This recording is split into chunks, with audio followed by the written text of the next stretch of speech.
Salam, hər vaxtınız xeyir olsun. Deməli, biz bu videoda 21 dekabr Edukompaniyanın 9-cu sinif sınav imtahanının riyaziyyat suallarına baxacağıq. Başlayaq suallara baxmağa. Deməli, 57-ci sualda. Qonşu bucaqlardan biri düz bucağın 70%-nə bərabər olarsa, digər bucağın dərəcə ölçüsünü tapın. Deməli, qonşu bucaqlardan biri düz bucağın 70%-dir. Düz bucağı 70%-dirsə, bilirik ki, bizim düz bucağımız neçə dərəcə olur? 90 dərəcə. Biz də 90 dərəcənin 70%-ni tapmalıyıq. 90 dərəcəni vururuq 70-ə, bölürük 100-ə. Ədədən faizini tapmaq üçün faizə vurub 100-ə bölürük. Burada da ki, sıfırlar gedir ixtisar. 9 vur 7 olur 63 dərəcə. Deməli, onda qonşu bucaqlardan biri 63 dərəcədir. 63 dərəcə. Deməli, digər qonşu bucağı tapmaq üçün isə 180 dərəcədən çıxmalıyıq 63 dərəcədən. 180-dən 63 dərəcədən çıxdıqda isə 117 dərəcə qalır doğru cavab. Cavab olur D variantı. Sonra 58-ci sualda birinci boru 3 saat müddətində hovuza tökülən suyun miqdarı 1,8 tondur. İndi 3 saat müddətində 1,8 ton tökülübsə 3 saatda 1,8 ton tökülüb.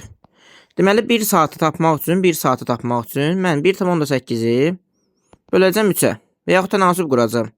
X deyəcəm 1 saata, elə həll eləyəcəm. Deməli 3 saata 1,8 ton tökülübsə, 1 saata 0,6 ton su tökülüb. Bu birinci borudur. Birinci boru. Yanı yazaq. Birinci boru. Sonra keçək ikinci borunu tapmağa. İkinci borudan 6 saat müddətində hovuza tökülən suyun miqdarı 1,2 tondur. Onda deməli 6 saata 1,2 ton. Su tökülübsə bizdən 1 saatı tapaq yenə. 1 saatı tapsaq yenə 1,2-ni bölək 6-ya. Bu da bizə verəcək 0,2 tonu. Yəni hər saat 0,2 ton su tökülüb ki 6 saatı 1,2 ton su eləyib. İkisi birlikdə deyir 4 ton çəni neçə saata doldurarlar. Deməli biri 1 saata 0,6 doldurur. Biri 1 saata 0,2 doldurur. İkisi bir yerdə işləsələr 0,6-nın üstünə gəlirəm 0,2-sini. Deməli, ikisi bir yerdə 0,8 saata. 0,8 ton su doldurur 1 saata. Onda belə yazaq. 1 saat 0,8 tondursa, deməli, bizə lazımdır 4 tonu doldursun. 4 ton x saat. Bu da çarpası həll olunacaq. 1-i vuracaq 4-ə, böləcəyik 0,8-ə. İndi ədədi kəsrə bölmək üçün vergüldən sonraki ədədləri bərabərləşdirmək lazımdır. Burada vergüdən sonra bir ədəd var deyə vergül atıram. Yuxarıda bir dənə 0 yazıram. 40-ı da 8-ə böləndə doğru cavab edir 5 saat. Yəni Y variantı. Deyir, bir hərlinin standart şəklə gətirin. Bilirik ki, bir hərlinin standart şəklində birinci ədəd, sonra isə hərflər əlifba sırası ilə gəlməlidir. İndi əvvəlcə burada mötərizəni açmalıyıq. Mötərizəmizin kvadratı var. Biz orada 4-ü də kvadrata yüksəltməliyik. X-in üstü 1-dir. 1-i vuracam 2-yə olacaq x-in kvadratı. Y-in kubudur. 3-ü vuracam 2-yə olacaq y-in üstü 6. Sonra 1,8-də 3-ü keçək. Düzgün olmayan kəsirə yazaq 8-də 11. Burada 1-i vururuq 8-ə, üstünə 3 gəlirik. X-in kvadratı da y qalsın yerində. İndi 4-ün kvadratı 16 eləyir. 16-nı vuracaq 8-də 11-ə. X-in kvadratını vuracaq elə x-in kvadratına. Y-in üstü 6-nı vuracaq elə y-ə. Bərabərdir. 16 ilə 8 burada ixtisar gedəcək. Qalacaq 2. 2 də vurulacaq 11-ə. 22. X-in kvadratını x-in kvadratına vuranda bilirik ki, qüvvətlər toplanmalıdır. X-in üstü 4. Y-in üstü 6-nı y-ə vuranda yenə qüvvətlər toplanır. Y-in üstü 1-dir burada. 6-nın üstü 1 olur 7. Doğru cavab da bizə verəcək C variantını. Sonra 60-cı sualda ABC rəqəmləri üçün bu ifadə ödəyərsə A üstə gəl, B üstə gəl, C-ni tapın. Əvvəlcə bu ifadədən gəlin bir çıxarış eləyək. Burada bilirik ki, kəsiri kəsirə böləndə birinci kəsir qalır, ikinci kəsir tərsinə çevrilir. Ona görə də ABC tərsinə çevrilib qalxacaq 1-in, 2-nin, 3-ün yanına. Yəni olacaq belə. 1A böl 1 üstə gəlinsin. 2B böl 20 üstə gəlinsin. Biraz balaca yazaq ki, yerləşsin bura. 2B bölünsün 20 üstə gəlinsin. 3C bölünsün 300. Bərabərdir. 3 tam %85. 3 tam %85. İndi 1-i 1-ə böləndə elə A qalacaq burada. Üstə gəlinsin. 2 ilə 20 getsə ixtisar 10-da B. Üstə gəlinsin. 3-dən də 300 getsə ixtisar qalar 100-də C. Bərabərdir. 3 %85-i də belə yazaq. 3 üstə gəlinsin 10-da 8 üstə gəlinsin 100-də 5 ki gözümüzə görsənsin. Artıq buradan görürəm ki A-mız 3-dür. A bərabərdir 3-ə. B bərabərdir. B görürəm ki 8-dir. C-ni də görürəm ki C də bərabərdir 5-ə. Bizdən 3 üstə gəl 8 üstə gəl 5-in cəmini istəyir. O da bizə verir 16, yəni B variantıdır. Sonra növbəti sualda 61-ci sual. Ədədlərin neçə faizi sadədir? Əvvəlcə burada sadə ədədləri tapmaq lazımdır. Sadə ədəd yalnız 1-ə və özünə bölünür. Buradakı sadə ədədlər 17-dir. Mənfi 3 sadə deyil, çünki o mənfi ədəddir. Biz natural ədədləri sadəcə sadə və mürəkkəb olaraq ayırmışıq. Bir də ki, buradakı sadə ədədlərdən biri 43-dür. Deməli, ümumi 8 dənə ədədimiz var. Ümumi ədədimiz, yəni 8 ədədimiz bizim üçün ümumi 100%-dir. 2 dənə ədədimiz var ki, burada sadədir. 2 dənə ədəd 3x faizdir. X-i də tapmaq üçün yenə çarpaz. 2-ni vururam 100-ə, bölürəm 8-ə. 2 ilə 8 gedir ixtisar 4. 100-də 4-ə böləndə edir 25. Bizə doğru cavab olaraq verir 25 faizi. Yəni B variantı doğru cavab. Sonra oturacağı 9 cm olan bərabər yanlı üçbucağın yan tərəfinin uzunluğunun ən kiçik tam qiyməti neçə santimetrdir? Oturacağı 9 cm və bərabər yanlı. Biz bilirik ki, bərabər yanlı üçbucağın yan tərəfləri bərabərdir. Yəni iki tərəfi bərabərdir. Və bir dənə də oturacağı verib ki, bizə 9-dur. Üçbucaq bərabərsizliyinə görə üçbucağın bir tərəfi digər iki tərəfin cəmindən. Buraya yazaq A, B, C. İxtiyari bir üçbucaqda. C tərəfi A üstə gəl B-dən kiçik, A çıxılsın B-dən böyük olmalı. Bizdə indi iki tərəfimiz də A-dır. Olacaq deməli 9. A üstə gəl A-dan kiçik olmalıdır. A çıx A-dan isə böyük olmalıdır. A çıx A ilə 0 edir ki 0 9-dan böyükdür. Ona görə bu hissəyə baxmırıq. 9 kiçik olmalıdır. A üstə gəl A-dan. Yəni 2A-dan. İndi 9-u da 2-yə bölürəm. 9 bölünsün 2. Yazaq bura 9 bölü 2. 9-u 2-yə böləndə edir 4,5. Kiçikdir A-dan. 4,5-dən də böyük. Ən balaca ədəd olacaq doğru cavab 5. Yəni Y variantı. 12-də 5 kəsirindən kiçik olan adi kəsiri göstərin. İndi 12-də 5 kəsiri. Kəsirləri müqayisə eləmək üçün onları ya ortaq məxrəcə ya da ortaq surətə gətirmək lazımdır. İndi 4-də 3-ün məxrəcinə 12-yə gətirsəm, onu vurmalıyam 3-ə. Surəti də məxrəci də 3-ə vursam olacaq 12-də 9. 12-də 9-dursa deməli 12-də 5-dən böyükdür. Bizdən kiçiyi istəyir. Deməli onda bu variant yanlışdır. A variantı doğru deyil. 3-də 2 kəsiri. Mən 3-də 2-dən 12-də 5-i müqayisə eləmək istəyirəmsə, məxrəci yenə 12-yə gətirməliyəm. 12-yə də gətirmək üçün mən bunu vurmalıyam 4-ə. 4-ü də 2-yə vuranda edir 8. Yəni bu 12-də 8 kəsiridir. 12-də 8 də 12-də 5-dən böyükdür deyə doğru cavab deyil. Sonra 12-də 5 ilə 8-də 3-ü müqayisə edək. 12-də 5 ilə 8-də 3-ü. Bunları ortaq məxrəc 24-dür. Bunu vuracam 2-yə, bunu vuracam isə 3-ə.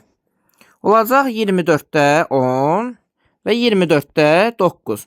Və burada görürəm ki, 8-də 3 kəsiri 12-də 5 kəsirindən həqiqətən kiçikdir. Bizdən də kiçiyi istəyirdi zaten. Ona görə doğru cavab olur C variantı. Sonra davam edirəm. A çoxluğu 8-dən kiçik natural ədədlər. Biz bilirik ki, natural ədədlər 1-dən başlayır və müsbət sonsuzluğa doğru davam edir və 1-dən başlayacaq və 8-dən kiçik deyir. Yəni bu 1, 2, 3, 4, 5, 6 və 7-dən danışır. Sonra B çoxluğu. B çoxluğu deyir 6-nın tam bölənləri. Tam bölənləri. 6-nın bölənləri. 6-nı bölə bilən ədədlər 1, 2, 3, 6-dır. Və tam deyir deyə mənfiləri də götürməliyəm. Mənfi 1, mənfi 2, mənfi 3 və mənfi 6-dır. Mənfi 6-dır. Səliqəsiz yazdım, bir də yazıram. Mənfi 6-dır. Bizdən indi aşağıdakılardan hansı doğrudur istəyir. İndi NA. Bilirik ki, NA həmin çoxluqdakı elementlərin sayını göstərir. A çoxluğunda 7 elementimiz var. B çoxluğunda isə 8 dənə elementimiz var.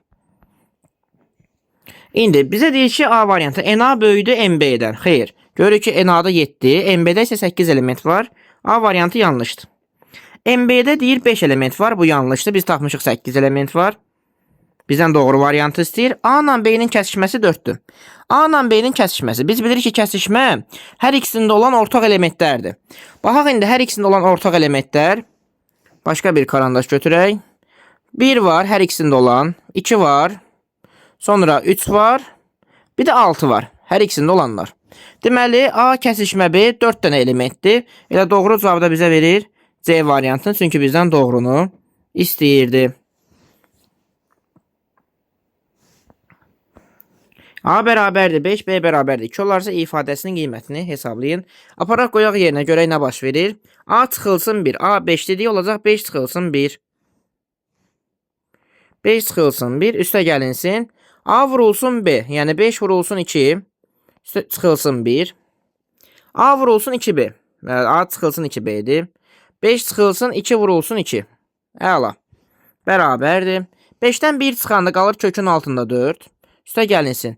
5 vur 2 10 çıxsan 1-ni eləyəcək 9. Aşağıda 5 çıxılsın 4 eləyəcək. 5 çıxılsın 4 1 eləyir. Məxrəcə tay 1-i yazmıram. Kökün altında 4 2. Kökün altında 9 isə bizə 3 cavabını verir və 2 ilə 3 toplayanda da bizə verəcək 5 cavabını. Olur cavab A variantı. Sonra keçək növbəti suala. Deyir, daxildən toxunan çevrələrdən biri digərinin mərkəzindən keçir. Kiçik çevrənin uzunluğu 5 pi olarsa, böyük çevrənin uzunluğunu tapın. İndi burada çevrəni çəkəcəyik. İnşallah səliqəli alınır. Çəkək bir dənə çevrə. Deyir, biri digərinin mərkəzindən keçir. Tutaq ki, bu bizim çevrəmizin mərkəzi olsun. Başqa qələm götürək. Bu bizim böyük çevrənin mərkəzi olsun. Bu isə kiçik çevrəmizin mərkəzi olsun. Kiçik çevrənin uzunluğu 5 pi-dir. Kiçik çevrənin uzunluğu 5 pi-dir. Onda biz bilirik ki, çevrənin uzunluğu ya 2 pi-yerdir, ya 2 pi-yerdir, ya da ki pi-dedir. Pi-de. İndi deyir, pi-de bərabərdirsə 5 pi-yə, 5 pi-yə. Onda deməli, diametrimiz elə 5-dir də. Çevrənin diametri 5-dir. Çevrənin diametri 5-dirsə, deməli, buradan bura qədər ümumi 5-dir. Onda digər çevrə bunu, balaca çevrə, bunun mərkəzindən keçir. Onda böyük çevrənin radiusu 5-dir. Balaca çevrənin diametri böyük çevrənin radiusuna bərabərdir. Onda deməli, böyük çevrənin radiusu 5-dirsə, bizdən çevrənin uzunluğunu istəyir. O da dedi ki, 2 pi yerdir. Yəni 2 vurulsun, 5 vurulsun pi. O da bizə verəcək 10 pi cavabını, 10 pi cavabını. Cavab da olur Y variantı. Sonra bu sual yaxşı düşməyib. Bu sualı buradan köçürdəcəm. 6'nın üstü 4'də 1 idi. Vurulsun 3'ün üstü 4'də 3. Vurulsun 4'ün üstü 8'də 3. Üstə gəlinsin kökün altında 2 tam 4'də 1. Bərabərdir. 6'ın üstü 4'də 1'i belə yazacağıq. 2'nin üstü 4'də 1. Vurulsun 3'ün üstü 4'də 1. Çünki 6 2 vur 3'dür. Amma üstündə 4'də 1 var deyə 2'nin üstü 4'də 1 və 3'ün üstü 4'də 1. Vurulsun 3'ün üstü 4'də 3. 4'ün üstü 8'də 3'ü də 4'ü belə yazacağım. 2'nin kvadratının üstü 8'də 3. Üstə gəlinsin. 2 tam 4'də 1'i belə yazıram. Keçirəm düzgün olmayan kəsrə. 2 vur 4 8. Üstə gəldə 1 9. 4'də 9. Bərabərdir. İndi olacaq 2 tam 4'də 1'i saxlayaq belə. 2 tam 4'də 1 kimi elə. Burada 2'nin üstü 2 vurulsun 8'də 3 olacaq. 2 vurulsun 8'də 3. 2 vurulsun 8'də 3. 3'ün üstlərini toplamaq lazımdır. 4'də 1'in üstünə gəlməliyəm. 4'də 3'ü. 4'də 1 üstə gəl. 4'də 3. Üstə gəlinsin. İndi kökün altına həll eləyək. Kökün altına 4'dən 2 çıxacaq. Məxrəcə 2. Kökün altına 9'dan 3 çıxacaq. Bərabərdir 2'də 3. Davam edək yenə burada. 2 ilə 8 gedəcək ixtisar. 4 qalacaq. Olacaq 2'nin üstü 4'də 1 üstə gəl. 2'nin üstü 4'də 3. Bunu bu tərəfdən yazaq. 2'nin üstü 4'də 1 vurulsun 2'nin üstü 4'də 3. Bərabərdir 2-nin üstü 4-də 1 üstə gəl 4-də 3-ə. Bu da bərabərdir, bərabərdir. 2-nin üstü 4-də 4. Bu da bizə 2-ni verəcək elə. 2. Burada da yenə 3-ün üstü 4-də 1 üstə gəl 4-də 3 var. 4-də 1-in üstünə 4-də 3 gələndə. Eləyir 3-ün üstü 4-də 4. O da bizə verəcək 3-ün üstü 1-i. Elə yəni 3-ü. 2 vur 3. Üstə gəlinsin 3 bölünsün 2 1 onda 5-i verir bizə. 2 vur 3 6. Üstə gəl 1 onda 5. Bizə verəcək 7 onda 5. Cavab da olacaq B variantı. Sonra 68-ci sualda ABC düzbucaqlı üçbucağının AD tənböləni çəkilib. AB 15, AC 9 olarsa BD bərabər sual. Biz bilirik ki, ixtiyari üçbucaq üçün tənbölənin belə bir qaydası var idi. Tənbölən üçbucağın tənböləni. Üçbucağı mütənasib hissələrə ayırırdı. Bura M, bura B, bura isə N yazmışdıq. A-nın M-ə nisbəti bərabər idi B-nin N-ə nisbətinə. Biz indi bu qaydadan istifadə edəcəyik bu sualı həll etmək üçün. Əvvəlcə tapmalıyıq amma. İndi bizə AB-ni 15 verib, AC-ni 9 verib. BD-ni istəyir bizdən. Biz əvvəlcə BC-ni bütöv tapaq. BC bərabərdir. Kökün altında 15-in kvadratı çıxılsın 9-un kvadratı. Bu bizə Pifagor teoremi idi. Bilirik ki, katetlərin kvadratlarının cəmi hipotenuzun kvadratını verir. Kateti tapmaq üçün hipotenuzun kvadratından çıxmalıyam digər katetin kvadratına. 15-in kvadratı 225, 9-un kvadratı 81. 225-dən çıxıram 81 eləyir 144. 144, kökün altında 144-dən isə bizə 12 cavabı gəlir. Yəni bizdə BC-nin uzunluğu 12-dir. İndi bizdən BD-ni istəyir. İndi ümumi uzunluğumuz 12-dirsə, BD x dedimsə, CD. Olacaq 12 çıxılsın x. Ümumi uzunluqdan x çıxmalıyam. Bunun səbəbi nədir? Tutaq ki, bura 2-dirsə, bura 10-dur da. Artıq o bir hissəni tapmaq üçün ümumi uzunluqdan qalan hissəni çıxmaq lazımdır. Üstünə yazmaq istəyirəm. 12 çıxılsın x. Biz də indi tənbölən qaydasından istifadə edək. 9 bölünsün 12 çıxılsın x bərabərdir 15 bölünsün x-a. Çarpaz vuracam. 15-i vuracam 12 çıxılsın x-a. 9-u da vuracam x-a. 15-i 12-yə vuranda 180 çıxılsın 15x bərabərdir 9x-a. Buradan davam edirəm. 24x 9x-dan 15x-i topladım.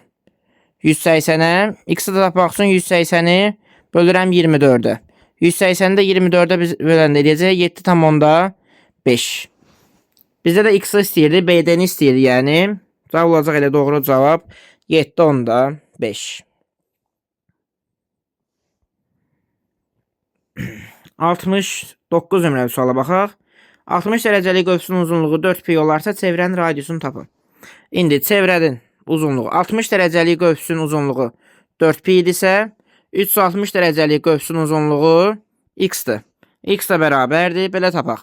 360 vurulsun 4 pi bölünsün 60.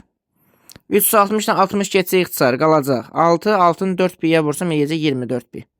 Niyə 360 yazdım? Çünki bütün çevrəmiz bilirik ki 360 dərəcədir. 60 dərəcəlik qövs 4 pi idisə 360 dərəcə. Yəni bütün tam çevrə x idi. Yəni bizim çevrəmizin uzunluğu 24 pi imiş. Bizdən çevrənin radiusunu istəyir. Bilirik ki çevrə uzunluq düsturu 2 pi r-dir. 2 pi r. Pi'ləri ixtisar eləsən, deməli 2 r bərabərdir 24-ə. R də bərabərdir 12-yə. Deməli həmin çevrənin radiusu 12 imiş. Sonra gəlir 70 nömrəli sual. A-nın kvadratı bərabər 4 üstə gəl 1 olarsa bu ifadənin qiymətini tapın. A çıxılsın 2-nin kvadratı üstə gəl 9. Bu müxtəsər mat sürü ilə açacağıq. Bilirik ki A çıxılsın B-nin kvadratı. A-nın kvadratı çıxılsın 2AB üstə gəl B-nin kvadratıdır. İndi burada da A-nın kvadratı çıxılsın 4A üstə gəlinsin 4 olacaqdır. Sonuncunun kvadratı üstə gəl 9. Bərabərdir. A-nın kvadratı çıxılsın 4A. 4-ün üstünə 9 gəlsəm eləyəcək 13. İndi mənə lazımdır burada bu hissənin cavabı. Onu da gələcəm bizə verdiyi ipucudan tapacağım. Yəni burada. Bu 4A-nı A-nın kvadratının yanına keçirsəm olacaq A-nın kvadratı çıxılsın 4A bərabərdir 1-ə. Gətirib bunu da yerinə 1 yazsam olacaq 1 üstə gəlinsin 13. Cavab olur ifadənin qiyməti 14. Yəni A variantı. X üstəgəl y bərabər 9 olarsa 3,1 dövrdə x, 2,6 dövrdə y ifadəsinin qiymətini tapın. Yaxşı, yazaq onda bunu. İndi biz bilirik də dövrü necə açırıq. Yazaq 3,1 dövrdə x üstəgəlinsin 2,6 dövrdə y ifadəsinin qiymətini tapaq. Gəl biraz bu not hissəmizi böyüdək. Çünki biraz uzun olacaq bunun həlli. Heç misalı köçürtməyək. Belə səsin yazmalıyıq. 3 tam. Demişdik ki, mötərizənin içindəki ədədlərin sayı qədər 9 yazmalıyıq. 9. Çöldəki ədədlərin sayı, yəni vergüllə mötərizənin arasındakı ədədlərin sayı qədər 0. Sonra 1 ilə x-i yanbayan yazıb, çöldəki ədədi çıxmalıyıq. Sonra üstə gəlinsin, digər kəsiri yazaq. 2 tam, yenə eyni qaydada 90'da 6y yanbayan yazıb, çöldəki ədədi çıxmalıyıq. Bərabərdir. İndi 3 üstəgəl 2 tam, eləyəcək 5 tam. İndi məxrəclərimiz bərabərdir deyə surətlər toplanacaq. İndi bu 1x-i necə yazaq? Yəni bu 10 neçə x deməkdir. 10 üstəgəl x üstəgəlinsin. 6y-i də belə yazaq. 6y 60 üstəgəl y. 60 üstəgəl y. Deməli, biz çıx 1'imizi də yazmalıyıq. Çıx 1. Burada çıx 6'nı yazmalıyıq. Çıx 6. Bərabərdir. Bu da bizə verəcək 5 tam 90'da. 10 üstəgəl 60. Bizə verəcək 70'i. X üstəgəlinsin y. 9'u çıxılsın. 9 çıxılsın. Bizə nəyi verəcək? 7'ni. Mənfi 1 ilə mənfi 6, mənfi 7. Bu da bizə verəcək 5 tam 90'da. 9 çıx 7, 2. 70'in üstündəki gəlsəm 72. Bunu da biz ixtisar eləsək 9'a. Qalacaq burada 10, burada qalacaq 8. Bu da bizə verəcək 5 tam 10'da 8. Yəni cavab olacaq C variantı. Bunun daha sadə yolu nədir? X-in y-in yerinə ədəd verirsiniz. X-in yerinə 5 qoyursunuz, y-in yerinə 4 qoyursunuz. Bildiyiniz yolla, yəni bu açılışlara ehtiyac olmadan hesablayırsınız. Onda da doğru cavab çıxır. Sonra bu suala baxaq. 72 nömrəli sualda diaqramda A və B firmalarında satılan mallar haqqında məlumatlar verilib. A firmasının satdığı köynəklərin sayı B firmasının satdığı ayaqqabı və şalvarların ümumi sayından neçə faiz azdır? Deməli, A firmasının satdığı köynəklərin sayı lazımdır bizə. A firmasının satdığı köynəklərin sayı. Baxaq indi, A firması bizdə ağ kvadratdır, yəni ağ düzbucaqlıdır. Köynəyin sayı. Baxıram ki, köynəyin sayı sıfırdan 20'ye yüksəlib. Yəni, 20 dənə köynək satıblar. A firması 20 köynək satıb. 20 köynək. Qeyd edirəm. Bizdən sonra lazımdır B firmasının satdığı ayaqqabı və şalvarın ümumi sayı. B'nin satdığı ayaqqabı. B'nin satdığı ayaqqabı 20'dən, daha doğrusu 20'dən deyil, 30'dan. 30'dan 50'ye gəlib. Yəni 20 dənə ayaqqabı satıb, 20 dənə. Deməli, B'də 20 dənə ayaqqabı var satdığı. Üstə gəl, ümumi sayı deyirək, toplayacağıq. Şalvarların. Şalvar 10 dənədən 40 dənəyə yüksəlib. Yəni 30 dənə şalvar satılıb, 20 üstə gəl 30. Yəni B 30 dənə şalvar satıb, 20 dənə ayaqqabı satıb, ümumi 50 dənə geyim satıb. Bizdən deyir ki, sayından neçə faiz azdır? A firmasının satdığı köynəklər B'nin ayaqqabı və şalvarların sayından neçə faiz azdır? İndi 50 dənə köynəyimiz olacaq 100%. Çünki biz demişdik ki, nə ilə müqayisə ediriksə, ona 100% deməliyik. İndi 50 dənə ayaqqabı şalvar 100% isə 20 dənə köynək olacaq x%. X-i tapıram burada. 20'ni vururam 100'ə, bölürəm 50'yə. 50 ilə 100 gedir ixtisar. 2'nə vururam 20'yə 40. Amma bizdən demir neçə faizdir. Deyir neçə faiz azdır. Neçə faiz azdır dediyi üçün 100%-dən 40%-i çıxırıq. Deməli neçə faiz azdır? 60% azdır. Ona görə doğru cavab olur 60.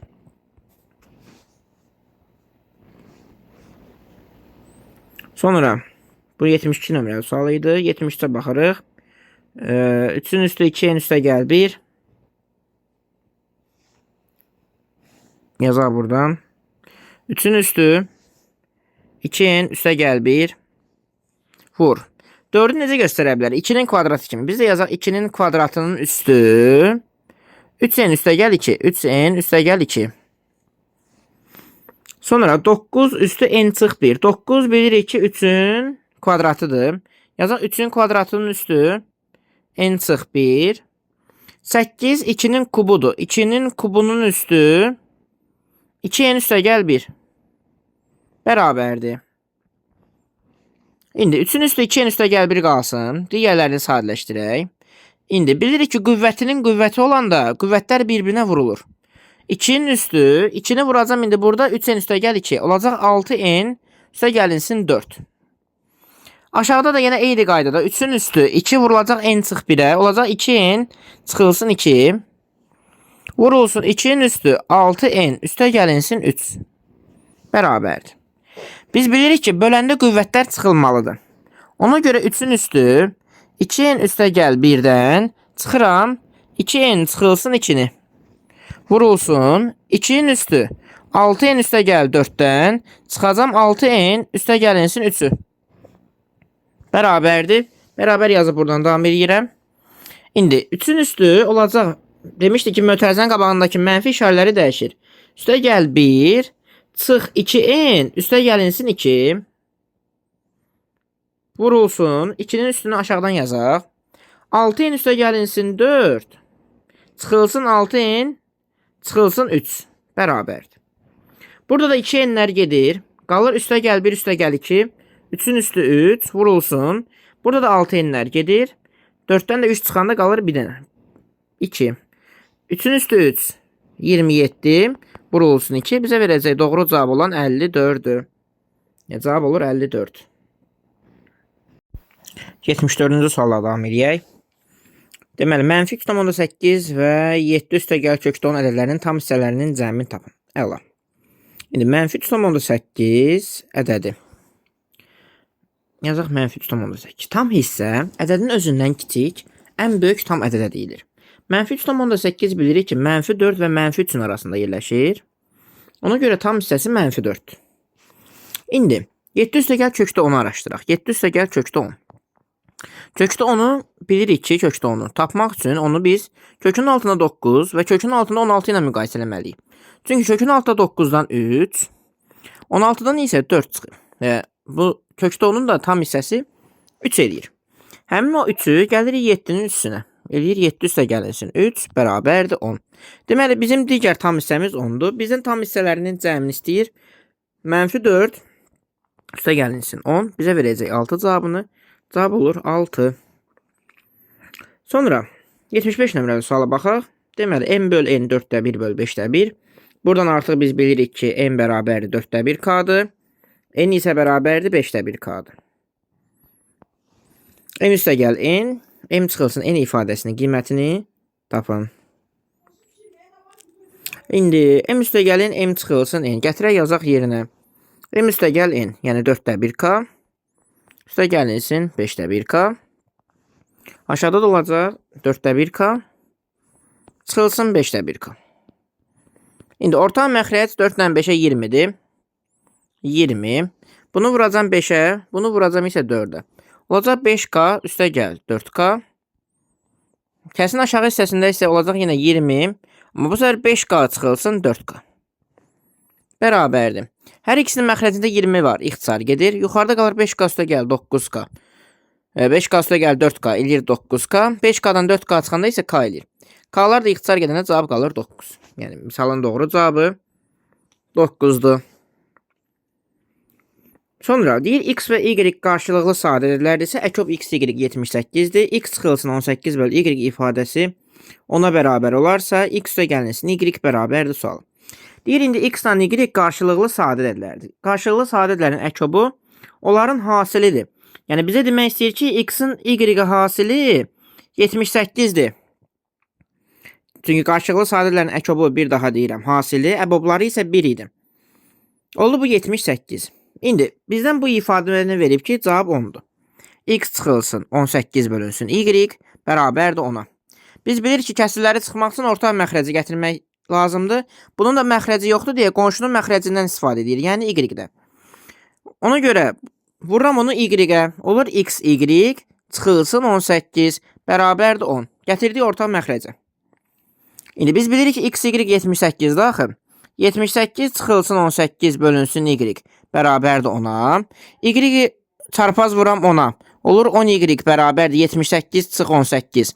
60. Y-də tapmaq üçün 60'ı bölürəm 10'a. Y bərabər olur 6'ya.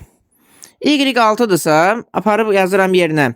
X-i tapmaq üçün bilirəm x vur y 78'dir. Onda x vurulsun 6 78'dirsə x bərabərdir 78 bölünsün 6'ya. Yəni x bərabərdir 13'ə. Bizdən x üstə gəlinsin y istəyir. Yəni 13 üstə gəlinsin 6 bərabərdir 19'a. Cavab olur 19. Sonra 77 nömrəli sual. ABC üç bucağında A və B bucaqlarının tənbölənləri çəkilibmişdir. Şəkildə verilənlərə əsasən x-i tapın. Biz deməli burada nədən istifadə edəcəyik? Gəlin bu səfər sualımızı böyüdək. Üç bucağımızı. X-i tapmamızı istəyir. Əla. Bu indi üç bucağın, bu balaca üç bucaq var burada. Onun xarici bucağıdır, düzdür? Və bunlar tənbölənlərdir. Yəni bu x-dırsa bu da x-dır.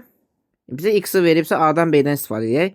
Bu alfa bucağıdırsa bu da alfa bucağıdır. Bu da beta bucağıdırsa bu da beta bucağıdır. Biz bilirik ki, üç bucağın bir xarici bucağı digər iki daxili bucağının cəminə bərabərdir. Ona görə belə nəticə çıxardıram ki, elə alfa üstə gəl beta bərabərdir 35'ə. Bizim belə bir şəklimiz var idi ki, bunu öyrənmişdik.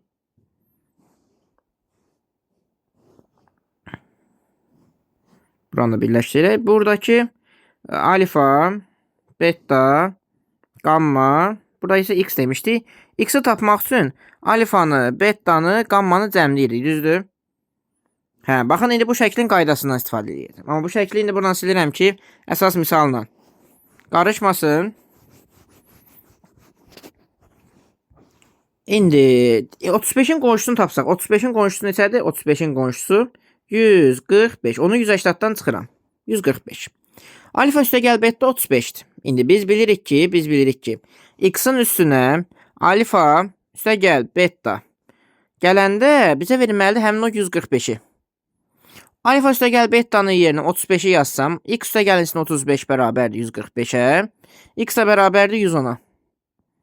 Ona görə x-in doğru dərəcəsi olacaq 110 dərəcə.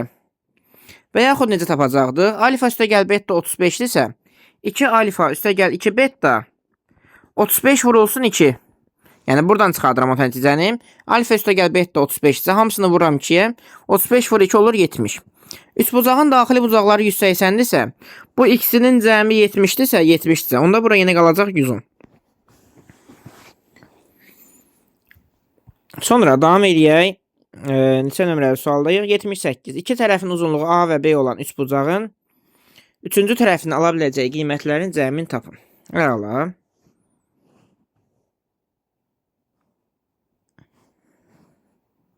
Düzəldək. İndi üç bucaq var bir dənə. Deyir bu üç bucağın bir tərəfi A'dır, bir tərəfi B'dir, bir tərəfi də bir dənə X deyir özümüzdən. Deyir X. Bilirik ki, A üstə gəl B'dən kiçik. A çıxılsın B-dən böyük olmalıdır. Əla. Bizə A kvadrat çıx B kvadratını 13 verir və deyir A ilə B natural ədədlərdir. Onda deyirik ki, A kvadratı çıx B kvadratı 13'dürsə, onda deməli A çıxılsın B vurulsun A üstə gəlinsin B bərabərdir 13'ə. Bunlar da natural ədədlərdirsə, 13 sadə ədəddir. Yalnız biri 13'ə vuranda almaq olur. Onda deməli A çıxılsın B 1'dir. A üstə gəlinsin B 13'dür. Əla. İndi biz bərabərsizliyi bilirik ki, A çıx B-dən böyük, A üstə gəl B-dən kiçik olmalıdır. Ona görə A çıx B-nin yerinə yazıram 1, X və 13. Yəni ədədimiz 13'dən kiçik 1'dən böyük olmalıdır. Bu aralığı da tapmaq üçün 13'dən bir dənə 1 çıxıram, sonra bir dənə 1 çıxıram. Olacaq 11. Deməli, üçüncü tərəfimiz 11 dənə tam qiymət ala bilər. Və yaxud 1 ilə 13'ün arasında neçə ədəd var? 1 ilə 13'ün arasında 2'dən başlayır ədədlər. 2, 3, 4, Ta 13-dən kiçik olan 12-yə qədər. Sayırsınız ki, 2-dən 12-yə qədər neçə dənə ədəd var. Bunu belə də həll etmək olardı. A ilə B-ni tapa bilərsiniz buradan. Yəni A üstə gəl B bərabərdir 13. A çıxılsın B bərabərdir 1. Buradan sistem tənlik qurub tərəfləri də tapa bilərsiniz ki, 6-6 toplayanda 2A bərabərdir 14. A bərabərdir 7 olar. A-nın da 7 olanda B 6 olur. Yenə üçbucağın bir tərəfi 7 üstə gəl 6-dan kiçik. 7 çıxılsın 6-dan böyük olacaq. Yenə 2-dən 12-yə qədər qiymətlər ala biləcək. Sonra 12 üstü n ədədinin sadə vurğularının sayı 15 olarsa. 12 üstü n. 12 üstü n-i belə yazaq. 2-nin üstü n, vur 2-nin üstü n, vur 3-ün üstü n. Niyə belə yazıram? Çünki 12-nin sadə vurğuları ayırsam, 12 bölü 2, 6 bölü 2, 3, 3-ə 1. Amma hərəsindən n dən olmalıdır. Ona görə 2-nin üstü n, 2-nin üstü n, vurulsun 3-ün üstü n. Bu da deyəcək 2-nin üstü 2n, vurulsun 3 üstü n. Əla. İndi normalda 12-ni 3 dənə sadə vurğu var. 12-ni belə yazıram da 2-nin kvadratı vurulsun 3-ün üstü 1. Yəni 1 ilə 2-ni toplayıram, deyirəm bunun 3 dənə sadə vurğu var. İndi bizə deyir ki, amma 12-nin üstü n-in 15 dənə sadə vurğu var. Mən də yenə qüvvətləri toplayıb bərabər eləyəcəm 15-ə. Bunun qüvvəti 2n-dir. 2n üstə gəlinsin n bərabərdir 15-ə. 3n bərabərdir 15-ə. Deməli n bərabərdir 5-ə. Deməli n-in yerinə 5 yazılmalıdır. Onda deməli 12-nin üstü n əslində 12-nin üstü 5 imiş. Ki bu belə yazacağıq. 2 vurulsun 2 üstü n. 2 üstü 10 vurulsun 3-ün üstü 5 olacaq. Bizdən natural bölənlərin sayını istəyir. Natural bölənlərin sayı düsturu bilirik ki, n üstə gəl 1, m üstə gəl 1, k üstə gəl 1 idi. Burada da yazacağım 10 üstə gəl 1, 5 üstə gəl 1. 10 üstə gəl 1, 11, 5 üstə gəl 1, 6, 11 vur 6, cavab olur 66. A və B çoxluqları üçün NA 7, MB 4. Olarsa B, A-nın alt çoxluqlarının sayını ən kiçik qiymət tapın. B fərq A. B fərq A, B fərq A. Deməli, hansı qiymətlər ala bilər? Ya bu 7 çıxılsın 4, elə ən kiçik qiymət olacaq. 7 çıxılsın 4, 3-dür. Ya 7 çıxılsın 3 element ola bilər. 4 ola bilər. Ya 7 çıxılsın 2 element ola bilər. 5. Ya 7 çıxılsın 1 element ola bilər. 6 ya da 7 çıxılsın 0 element 7. Bizdən bunların arasındakı ən kiçiyi istəyir. Yəni 3 istəyir. Amma ki alt çoxluqlarının sayı. Bilirik ki alt çoxluqlarının sayı düsturu 2-nin üstü n-dir. 2-nin üstü n. Biz də n-in yerinə 3 yazacağıq. Çünki biz n-i 3 tapmışıq. Olacaq 2-nin üstü 3. 8 dənə alt çoxluq.